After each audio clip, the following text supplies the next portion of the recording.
Hello everyone.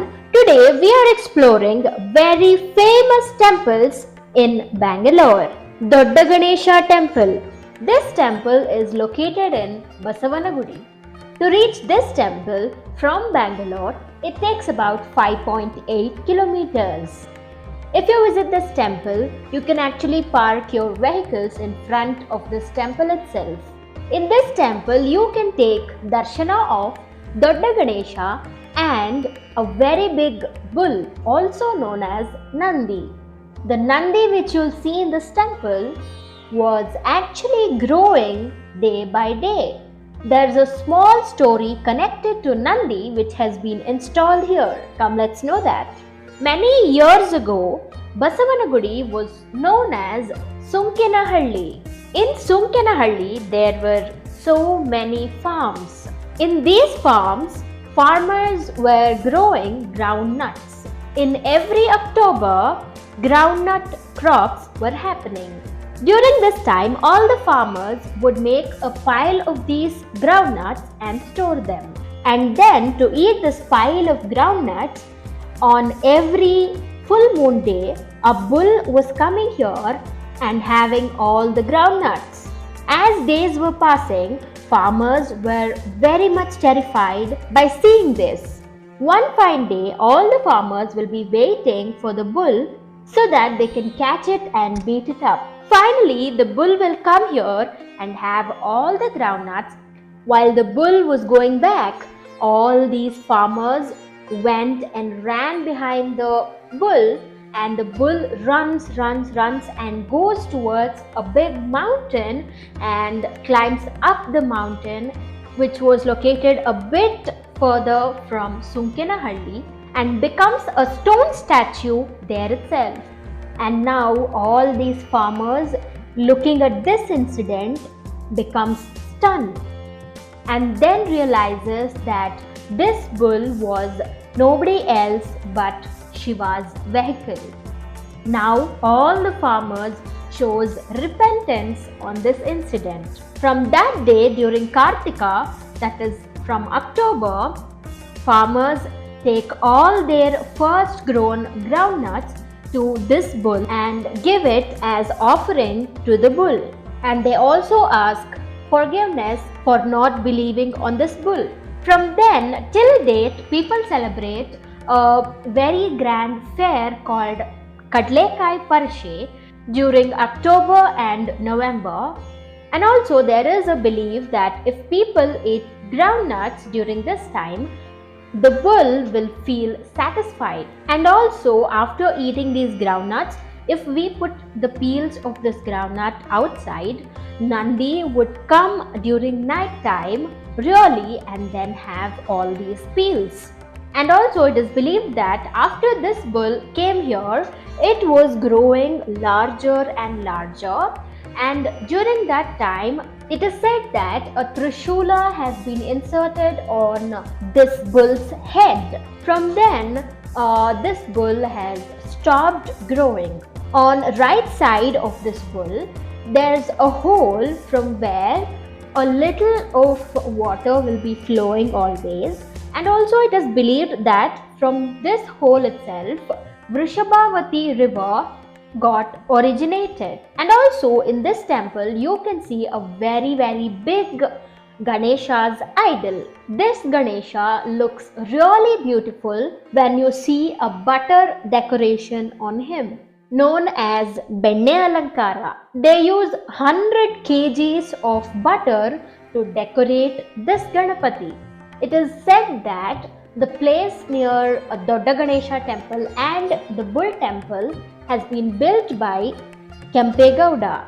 If you ever visit this temple, you can also visit a very famous Bugle Rock Park located very nearby to this temple and enjoy with your family. You can actually spend good quality time with your family during weekends here.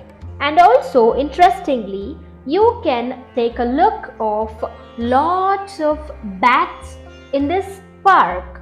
There'll be so many bats on the trees. It will be really horrifying to see so many bats on the trees in this park. that gives you a different experience. And also, if you visit this place, you can also visit a man-made cave temple a very few steps away from the Ganesha Temple. This is called Shri Govardhana Kshetra, and if you visit this temple you can see Krishna and also Krishna Leelas which have been carved inside this temple. You'll have a very positive vibe in this temple. Bande Mahakali Temple. This temple is located in Gavipura, Kempegowda Nagara. To reach this temple from Bangalore, it takes about 6.9 kilometers. In this temple, there is a decent parking space for two-wheelers and also four-wheelers. And also in this temple, to take darshana of goddess Bande Mahakali, they also take charges for special darshana. They take about 100 or 50 because this temple will always be crowded. To just save time, you can actually take a special darshana. Since the goddess here has been emerged from a big rock, she is known as Bande Mahakali. There's a small story connected to this temple. Many years ago, beside this temple, there was a lake called Kempambudi. From this lake, a granny, Nanjamanni, used to take water and anoint it on Bande Mahakali Devi and also used to worship daily. As days were passing, goddess Bande Mahakali was coming on this granny's body. During this time, Kempegowda plans to construct border towers in Bangalore. During this time, he plans to construct border towers in 4 corners of Bangalore. To test whether the land is safe, he sends bullock carts to all these 4 corners in Bangalore. In earlier days, there was a belief that if bullock carts will go and stand in a place, until that place, the land is very safe. So during that time, the bullock cart will stand in front of this Bande Mahakali temple. Then Kempegowda visits this temple. That time, Bande Mahakali goddess will be inside this granny's body. So she'll assist Kempegowda to build a temple for her. Then Kempegowda decides to build a Bande Mahakali temple and also names this goddess as Bande Mahakali. This temple is about 580 years old. The goddess here has been emerged in 1509. This goddess is believed to be really very powerful. So, please do visit this temple. Kandalli Veerabhadra Swami Temple. This temple is located in Kodigehalli. To reach this temple from Bangalore, it takes about 19 kilometers. There's a decent parking space in this temple. If you come during early mornings, you can actually park your cars very easily. There's about 2000 years of history to this temple. In this temple, you can take darshana of a very powerful Veerabhadra Swami. The idol of Veerabhadra Swami was found by rishis in a very thick forest. After researching on this temple, it is confirmed that this temple was built during Chola's period, and also this temple was built by Chola kings. Interesting part of this temple is that the idol of Veerabhadra Swami here produces a very powerful medicinal properties, and also you can experience the divine waves from this idol. You'll be wondering that what kind of medicines are these? Come, let's find out. And also it is believed that saints come in a delicate form to this temple during night time and go back.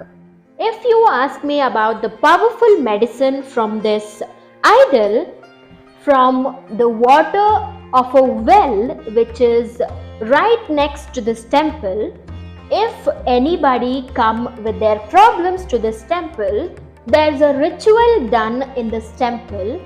That is, they take the water from this well and also one drop of anointed water of Lord Veerabhadra Swami and mix that anointed water to this well water and pour that on the people who come here to solve their problems.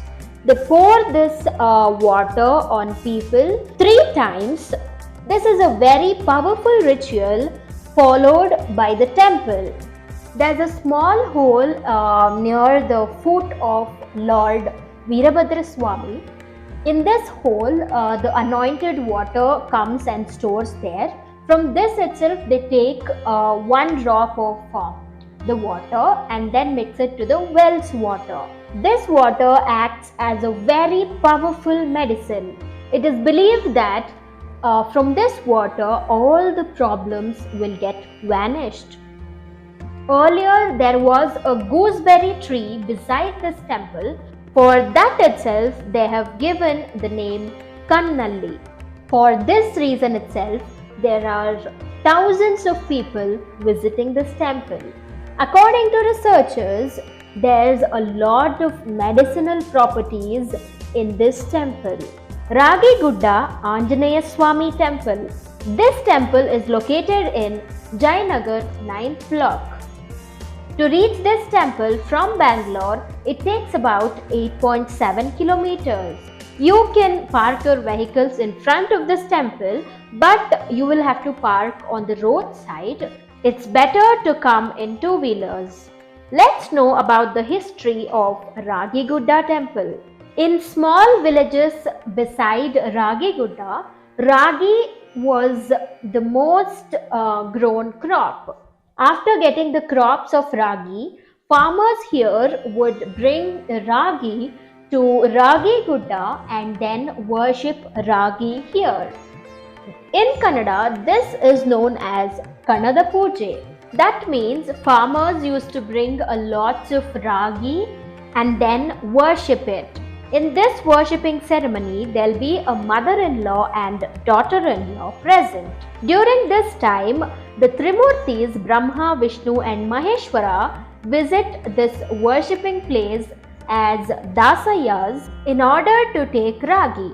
Here, the daughter-in-law comes forward to give Ragi to Trimurtis who were in the form of dasayas. During this time, the mother-in-law stops her daughter-in-law and says not to give the Ragi and scolds her. For this, the daughter-in-law gets really angered and says if this Ragi is for no use for even the gods, then what is the use of growing this? So she then says, if I am a pure married woman, let all these Ragi turn into a big mountain.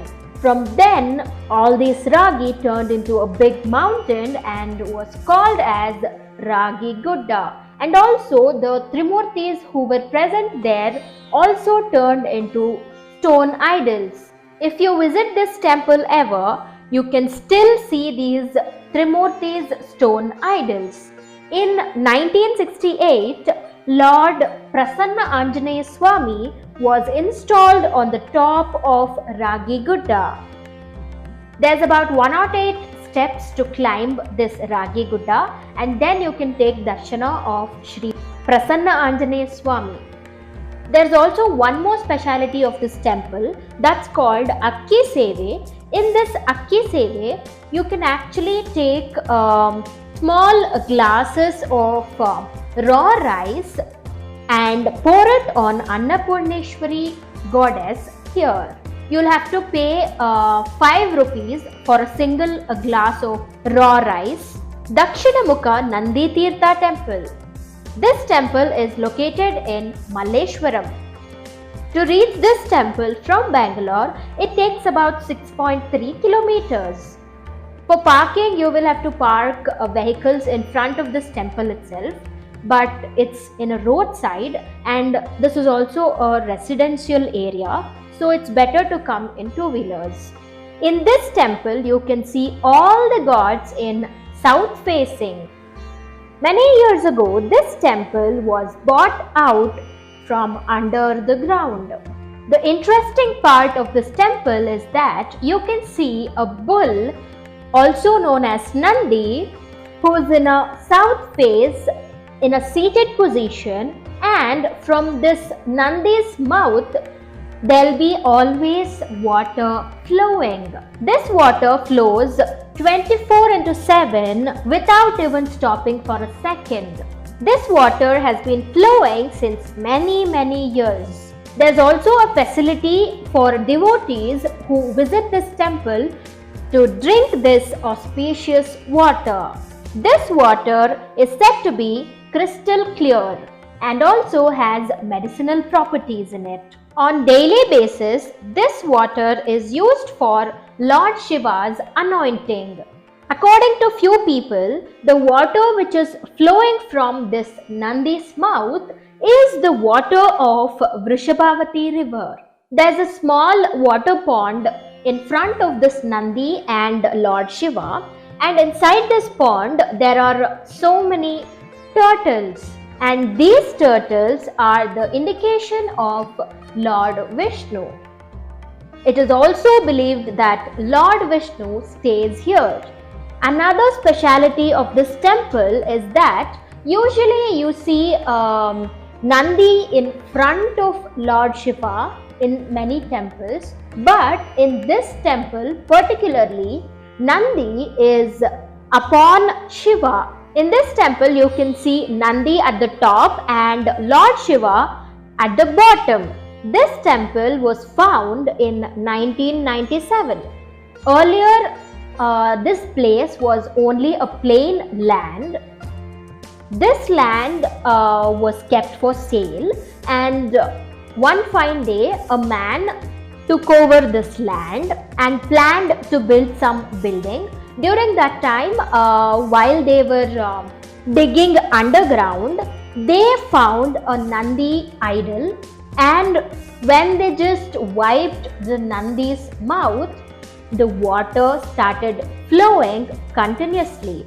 After this, they started digging more and more, and then they got a Shivalinga there. And finally, they got to know that this is a very beautiful temple and started to maintain it and stopped their planning of constructing a building here. During Kartika, that is during November, especially on Mondays, there will be special pujas going on in this temple. Because Kartika Somvara is a very auspicious day for Lord Shiva, and also there will be special pujas going on Thursdays, since Shiva is in south facing in this temple. Another speciality of this temple is that since Lord Shiva in this temple is in a Kalyana Mandapa, that means a marriage hall, so on all the Thursdays, a ceremony will happen called as Kalyana Dara. On this day, people who have not yet got married will come here and tie this holy Kalyana Dara to their wrists. From this, it is believed that they will soon get married. As you see turtles in this temple, it is a strong indication that Lord Vishnu is residing here. So, on every full moon day, there will be a Satyanarayana Puja held in this temple. This puja is dedicated to Lord Vishnu.